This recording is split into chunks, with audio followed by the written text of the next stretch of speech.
આજનો ટોપિક છે પ્રેસની વાણી સ્વતંત્રતા, કે જેમાં આજનો એક કેશ લો વિશે વાત કરીશું કે જેમાં Romesh Thapar versus state of મદ્રાસનો એક લેન્ડમાર્ક જજમેન્ટ છે,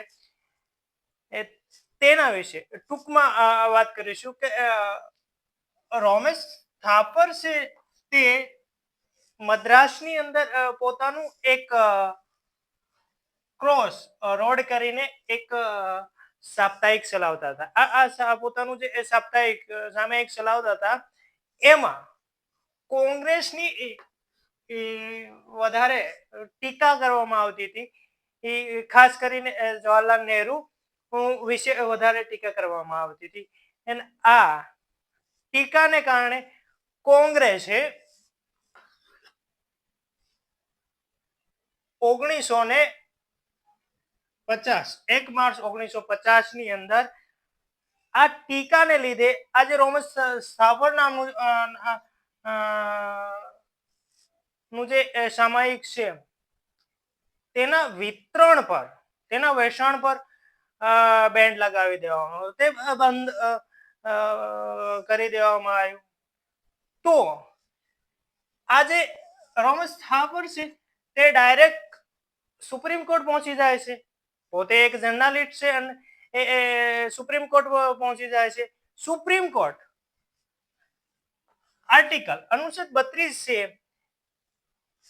તેમાંની બે રીત છે, એક પ્રતિષેધ અને ઉત્પ્રેરણ. આ બે રીત ની અંડર તે પોતાના એક રીટ પિટિશન ફાઇલ કરે છે. હવે એ જે બંધ કરવામાં આવ્યું હતું એ કેની અંડરમાં આવ્યું હતું? તો એક મદ્રાસે 1949 ની અંદર એક કાયદો બનાવવામાં આવ્યો હતો, જે કાયદાનું નામ હતું Madras maintenance of public order act 1949. Any under આ જે પબ્લિક એમનો જે એક્ટ હતો એની સેક્શન 9(1)A જે છે એની અંડરમાં આ એમનું જે સાપ્તાહિક છે તે એનું વિતરણ બંધ કરી દેવામાં આવ્યું હતું. તો રોમેશ થાપર છે તે સુપ્રીમ કોર્ટમાં પહોંચી જાય છે અને સુપ્રીમ કોર્ટની અંદર આર્ટિકલ 32 પ્રમાણે રીટ ફાઇલ કરે છે. મેં થોડા દિવસ પહેલા એક રીટ શું છે અને રીટ કઈ કઈ જગ્યાએ ફાઇલ થઈ શકે, રીટ કયા અનુચ્છેદ નીચે અને કયા અનુચ્છેદ નીચે કઈ કોર્ટમાં ફાઇલ થઈ છે તેના વિશે એક પ્રીવિયસ વિડીયો મેં બનાવ્યો હતો. જો તમારે વધુ જાણકારી લેવી હોય તો તમે એ જોઈ શકો છો. તો આગળ તો અરજદારની મતલબ કે રોમેશ થાપરની દલીલ શું હતી? તો એમને સુપ્રીમ કોર્ટમાં એવી દલીલ કરી કે ભારતીય બંધારણના અનુચ્છેદ 19(1)A છે વાણી સ્વતંત્ર, એનું ઉલ્લંઘન કરવામાં આવ્યું છે. બીજું કે ભારતીય બંધારણ 13(1) હેઠળ આજે સેક્શન કલમ 9(1)A છે જે Madras maintenance of public order act 1949 છે તે તેમાંથી રદ કરવામાં આવે. એ અરજદારની દલીલો હતી. એના પછી સામાવાળાએ દલીલ શું કરી? સામાવાળાના વકીલે દલીલ એવી કરી કે જે અરજદારે જે રીટ પિટિશન કરી છે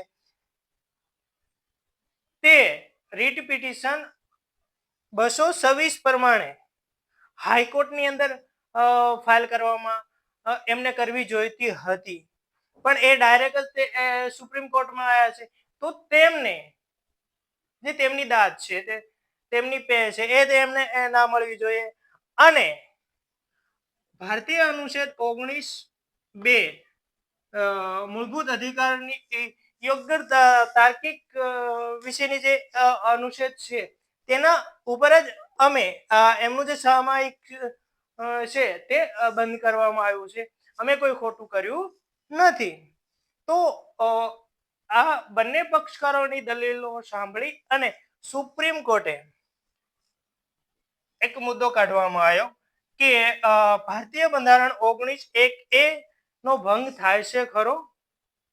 આ મુદ્દો કાઢવામાં આવ્યો. એના પછી એ બંનેની પક્ષકારોની દલીલો અને સાંભળી અને પછી સુપ્રીમ કોર્ટે ચુકાદો આપ્યો કે ભારતીય બંધારણનો 19(1)A છે તે પ્રેસ સ્વતંત્ર માટે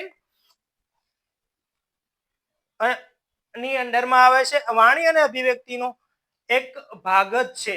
પ્રેસ સ્વતંત્રતા છે એ વાણી અને અભિવ્યક્તિનો એક ભાગ જ છે, એને અલગ ના કરી શકાય એવું ઠરાવવામાં આવ્યું. આ ચુકાદા પછી ભારતીય બંધારણનો જે 44મો સુધારો હતો તેની અંદર એક અનુચ્છેદ ઉમેરવામાં આવ્યો 361 ક અથવા તો 361A ઉમેરવામાં. એ અનુચ્છેદની અંદર એવું કહેવામાં આવ્યું કે સંસદના બંને ગૃહ એટલે કે લોકસભા અને રાજ્યસભાના બંને ગૃહો અને વિધાન પરિષદ અને વિધાનસભા બંને ગૃહોની અંદર જે પણ ભાષણો થતા હોય કે જે પણ કાર્યવાહી થતી હોય તો તેની વર્તમાનપત્રને અથવા મીડિયાઓને પબ્લિશ કરવા પર કરી શકે છે અને એને કોઈ રોકી શકે નહીં. એક આવી રીતનો એક અનુચ્છેદ ઉમેરવામાં આવ્યો.